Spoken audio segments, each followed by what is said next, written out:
চলুন ফিরে যাই ২০২৪ সালের সেই উত্তাল জুলাই মাসে। মনে আছে সেই সময়ের কথা?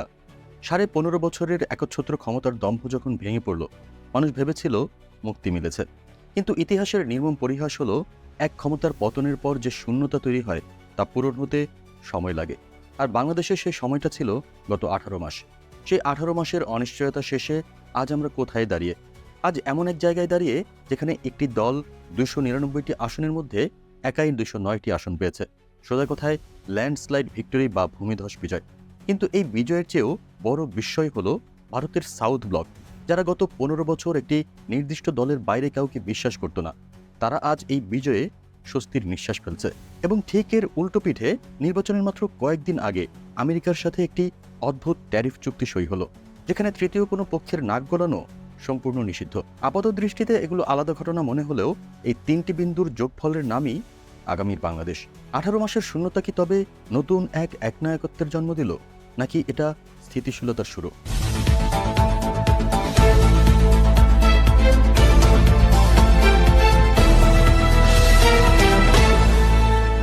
শুরুতেই ক্যালেন্ডারের দিকে তাকানো যাক। আজ ১৮ই ফেব্রুয়ারি ২০২৬। গত কয়েকদিন বাংলাদেশের রাজনীতির মানচিত্র এমনভাবে বদলে গেছে যা হয়তো গত ৫০ বছরেও দেখা যায়নি।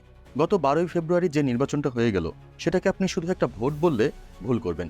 এটা ছিল একটা পলিটিক্যাল আর্টকোয়াক বা রাজনৈতিক ভূমিকম্প। ফলাফলটা খেয়াল করুন। ২৯৯টি আসনে ভোট হয়েছে, ফলাফল এসেছে ২৯৭টির। এর মধ্যে বাংলাদেশ জাতীয়তাবাদী দল বা বিএনপি এককভাবে পেয়েছে ২০৯টি আসন, মানে ২/৩ সংখ্যাগরিষ্ঠতা বা সুপার মেজরিটি। তাদের মিত্ররা পেয়েছে আরও ৩টি। অন্যদিকে রাজনীতিতে এক নতুন মেরুকরণ তৈরি করে প্রধান বিরোধী দল হিসেবে উঠে এসেছে জামায়াতে ইসলামী এবং তাদের ১১ দলীয় জোট। তারা পেয়েছে ৭৭টি আসন। মজার বিষয় হলো, এই ৭৭টি আসনের মধ্যে জামায়াত একাই ৬৮টি। আর জুলাই গণ অভ্যুত্থানের সেই লড়াকু তরুণরা, যাদের দল জাতীয় নাগরিক পার্টি বা এনসিপি, তারা পেয়েছে ৬টি আসন। এখন প্রশ্ন হলো, এই সংখ্যার মাহাত্ম্য কি? সংখ্যাটা বলছে বিএনপি এখন চাইলে সংবিধানের যে কোনো অনুচ্ছেদ, যে কোনো ধারা এককভাবে পরিবর্তন করতে পারে। রাষ্ট্রপতির অভিশংসন থেকে শুরু করে বিচার বিভাগের কাঠামো পরিবর্তন, সবকিছুই এখন তাদের কলমের এক খোঁচায় সম্ভব। কাউকে জিজ্ঞেস করার প্রয়োজন নেই। সংসদ এখন কার্যত তাদের হোম গ্রাউন্ড। কিন্তু এখানে একটা কিন্তু আছে। এই নির্বাচনটা হয়েছে এক অদ্ভুত প্রেক্ষাপটে। বাংলাদেশের রাজনীতির অন্যতম প্রধান স্টেক হোল্ডার আওয়ামী লীগ এই মাঠে ছিল না। একটা বিশাল রাজনৈতিক শূন্যস্থান বা ভ্যাকুয়াম তৈরি হয়েছিল। সেই শূন্যস্থান পূরণ করতে গিয়ে আমরা দেখলাম লড়াইটা আর আওয়ামী লীগ বনাম বিএনপি নেই, লড়াইটা হয়ে গেছে বিএনপি বনাম জামায়াত জোট। আসুন দেখি সাধারণ মানুষ কেন বিএনপিকে এত ভোট দিল। বিশ্লেষকরা বলছেন, এই ভোট ছিল স্বস্তির খোঁজ। মানুষ দেখেছে অন্তর্বর্তী সরকারের সময় দ্রব্যমূল্য, আইনশৃঙ্খলা আর প্রশাসনিক স্থবিরতা চরমে পৌঁছেছিল। তারা একটা রাজনৈতিক সরকার চেয়েছে। কিন্তু তারা কি জানতো, এই চাওয়ার ফলে সংসদে এমন এক বিরোধী দল তৈরি হবে যারা সরকারের চেয়েও বেশি সংগঠিত এবং আদর্শিকভাবে শক্তিশালী? আজকের এই সরকার গঠনের প্রস্তুতির মুহূর্তে দাঁড়িয়ে তারেক রহমানের সংবাদ সম্মেলনের ভাষা লক্ষ্য করেছেন। তিনি বিজয়ের আনন্দ প্রকাশের চেয়ে সতর্কতা আর ঐক্যের কথা বেশি বলেছেন। কেন? কারণ তিনি জানেন এই বিশাল ম্যান্ডেট যতটা ক্ষমতার, তার চেয়ে বেশি চাপের। তিনি জানেন ২০৯ আসন মানেই সকল কিছুর নিয়ন্ত্রণ নয়, রাজপথের নিয়ন্ত্রণ তো নয়ই। ভিডিওর শুরুতে যে ১৮ মাসের কথা বলেছিলাম, আসুন সেই ১৮ মাসের পোস্টমর্টেম করি। কেন মানুষ এত বিপুল ভোটে বিএনপিকে ফিরিয়ে আনলো? উত্তরটা লুকিয়ে আছে আমাদের সাম্প্রতিক অতীতে। অন্তর্বর্তীকালীন সরকার ক্ষমতায় আসার পর তাদের উদ্দেশ্য মহৎ ছিল, কিন্তু বাস্তবতা ছিল কঠিন। পুলিশ বাহিনী কার্যত অকার্যকর হয়ে পড়েছিল, চেইন অফ কমান্ড ভেঙে গিয়েছিল। মানবাধিকার সংগঠক নূর খান লিটন বিবিসি বাংলাকে যেমনটা বলেছেন, দেশে মব জাস্টিস বা দলবদ্ধ বিশৃঙ্খলার এক নতুন সংস্কৃতি চালু হয়েছিল। কেউ কারো কথা শুনছিল না। প্রতিপক্ষের বাড়িঘর ভাঙচুর, দখলদারিত্ব এসব হয়ে দাঁড়িয়েছিল নিত্যদিনের ঘটনা। সাধারণ মানুষ নিরাপত্তা হারিয়ে ফেলেছিল। মানুষের সাইকোলজিটা বুঝুন। মানুষ স্বাধীনতা চায়, কিন্তু অরাজকতা চায় না। মানুষ পরিবর্তন চায়, কিন্তু নিরাপত্তাহীনতা চায় না। ১৮ মাসের এই অস্থিরতা মানুষকে ক্লান্ত করে তুলেছিল। আর ঠিক এই ক্লান্তি ২০২৬-এর নির্বাচনে বিএনপির বাক্সে ভোট হিসেবে জমা হয়েছে। মানুষ ভেবেছে, যাই হোক, একটা রাজনৈতিক সরকার আসুক, যাদের অন্তত তৃণমূল পর্যন্ত কর্মী আছে, যারা এলাকা নিয়ন্ত্রণ করতে পারবে। কিন্তু ইতিহাসের দিকে তাকালে একটা ভয়ের প্যাটার্ন দেখা যায়। বাংলাদেশে যখনই কোনো দল বিশাল ব্যবধানে জিতেছে, তখনই বিপদ এসেছে। ২০০৮ সালের কথা মনে করুন। আওয়ামী লীগ বিশাল ব্যবধানে জিতল। ফলাফল, পরবর্তী ১৫ বছরে বিরোধী মতের স্থান সংকুচিত হয়ে গেল। তারও আগে ১৯৭৩ সালের নির্বাচনেও একই ঘটনা ঘটেছিল। প্রশ্ন হলো, ইতিহাস কি আবার নিজেকে রিপিট করবে? বিএনপি নেতারা বলছেন তারা অতীতের ভুল থেকে শিক্ষা নিয়েছেন, কিন্তু ক্ষমতা এমন এক জিনিস যা মানুষকে ভুলিয়ে দেয় তার অতীত। সংসদে 2/3 সংখ্যাগরিষ্ঠতা পাওয়া যে কোনো দলের জন্যই চেক অ্যান্ড ব্যালেন্স মানা কঠিন হয়ে পড়ে, বিশেষ করে যখন বিরোধী দল হিসেবে সংসদে বসেছে আপনারই সাবেক মিত্র, যারা এখন আপনার সবচেয়ে বড় সমালোচক। তার উপর অর্থনীতি। শেখ হাসিনার সরকারের শেষ সময়ে ব্যাংক খাতছিল আইসিইউতে। গত 1.5 বছরে সেটা লাইফ সাপোর্টে চলে গেছে। দেশি বিদেশি বিনিয়োগ বন্ধ, রাজনৈতিক অস্থিরতার কারণে কেউ টাকা ঢালতে সাহস পাচ্ছে না। এই ভঙ্গুর অর্থনীতির উপর দাঁড়িয়ে বিএনপি সরকার গঠন করতে যাচ্ছে। তাদের সামনে চ্যালেঞ্জটা শুধু রাজনৈতিক নয়, অস্তিত্ব রক্ষার। বিএনপি নেতারা বলছেন তাদের প্রায়োরিটি লিস্টের 1 নম্বরে আইন শৃঙ্খলা, 2 নম্বরে অর্থনীতি। কিন্তু 17 বছরের জঞ্জাল পরিষ্কার করা কি এত সহজ? বিশেষ করে যখন প্রশাসনের রন্ধ্রে রন্ধ্রে এখনও পুরনো আমলের আমলাতন্ত্র আর দুর্নীতির ভূত বসে আছে। এবার আসুন পর্দার আড়ালে উঁকি দেই। বাংলাদেশে কে ক্ষমতায় বসলো সেটা যতটা না ঢাকার সিদ্ধান্ত, তার চেয়ে বেশি আগ্রহের বিষয় দিল্লি, ওয়াশিংটন আর বেইজিংয়ের জন্য। নির্বাচনের ফলাফল ঘোষণার পরপরই তারেক রহমানের ফোনে একের পর এক কল আসতে শুরু করে। ভারত ও পাকিস্তানের প্রধানমন্ত্রীরা কথা বলেছেন, আমেরিকা অভিনন্দন জানিয়েছে, চীন বার্তা পাঠিয়েছে। কিন্তু এখানে সবচেয়ে মজার এবং কিছুটা বিস্ময়কর বিষয় হলো ভারতের প্রতিক্রিয়া। সাবেক কূটনীতিক মুন্সি ফয়েজ আহমেদ একটা খুব ইন্টারেস্টিং কথা বলেছেন। তিনি বলছেন, বিএনপির এই জয়ে পশ্চিমা দেশগুলোর চেয়ে বেশি স্বস্তি পেয়েছে ভারত। শুনতে অবাক লাগছে না? যে ভারত গত 15 বছর ধরে আওয়ামী লীগকে নিঃশর্ত সমর্থন দিয়ে এসেছে, তারা কেন বিএনপির জয়ে খুশি হবে? এর পেছনে আছে এক গভীর রিয়েল পলিটিক বা বাস্তববাদী রাজনীতি। প্রথমত, গত 18 মাসে অন্তর্বর্তী সরকারের সাথে দিল্লির সম্পর্ক একেবারে তলানিতে গিয়ে ঠেকেছিল। শেখ হাসিনার ভারতে অবস্থান নিয়ে দুই দেশের কূটনৈতিক সম্পর্ক প্রায় বরফ হয়ে গিয়েছিল। ভারত বুঝতে পারছিল বাংলাদেশে তাদের একটা এক্সিট রুট দরকার। তারা একটা স্থিতিশীল রাজনৈতিক সরকার চাইছিল, যাদের সাথে অন্তত টেবিলে বসে কথা বলা যায়। দ্বিতীয়ত, বিকল্পকে। আওয়ামী লীগ মাঠে নেই, বাকি থাকলো বিএনপি এবং জামায়াত। ভারতের পলিসি মেকাররা দেখেছেন জামায়াতে ইসলামী এবং তাদের জোট অনেক বেশি ধর্মভিত্তিক এবং দক্ষিণপন্থী। তাদের তুলনায় বিএনপিকে তারা মডারেট বা মধ্যপন্থী হিসেবে দেখছে। আন্তর্জাতিক রাজনীতিতে একটা কথা আছে, লেসার অফ টু এভিলস, বা খারাপের ভালো।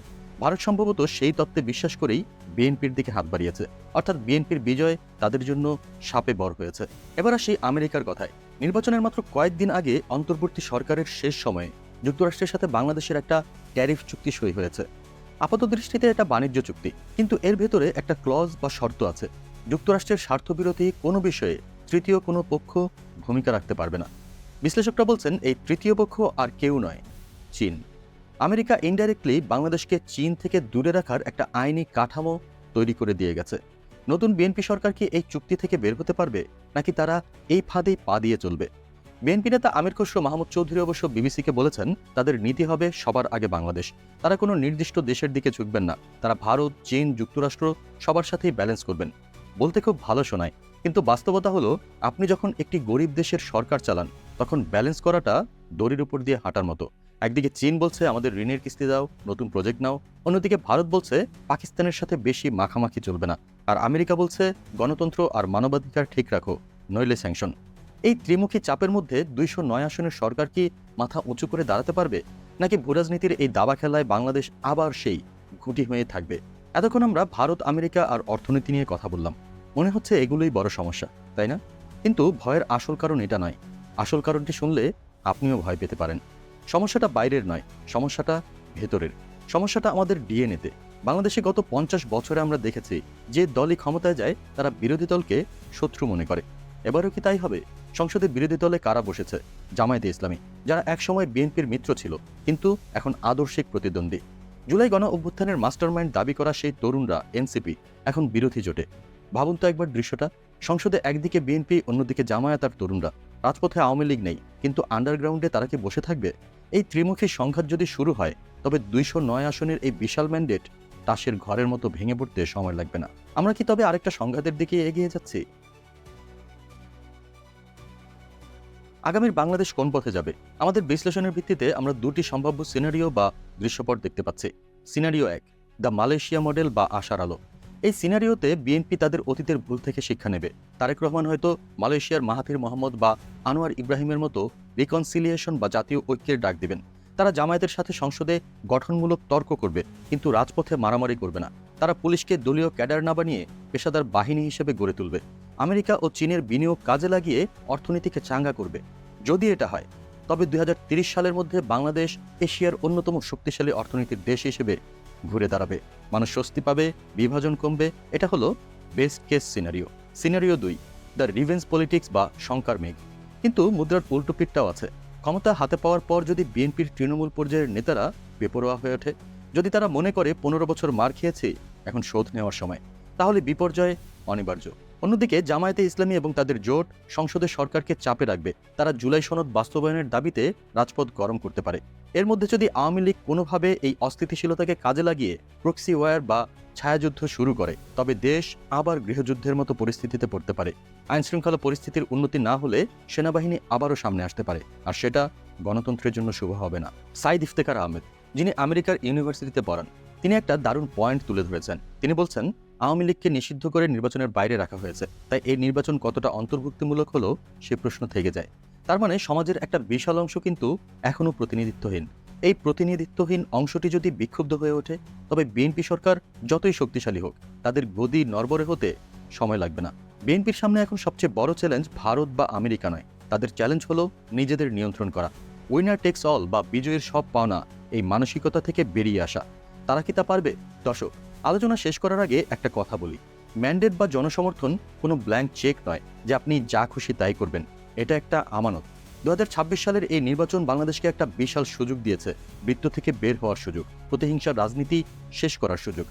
বিএনপি কি পারবে সেই সুযোগ কাজে লাগাতে, নাকি ইতিহাস আবার সেই পুরনো ট্র্যাজেডির পুনরাবৃত্তি দেখবে? ক্ষমতা মানুষকে বদলায় নাকি মানুষের আসল রূপ উন্মোচন করে, সেটা দেখার অপেক্ষায় রইলাম আমরা সবাই।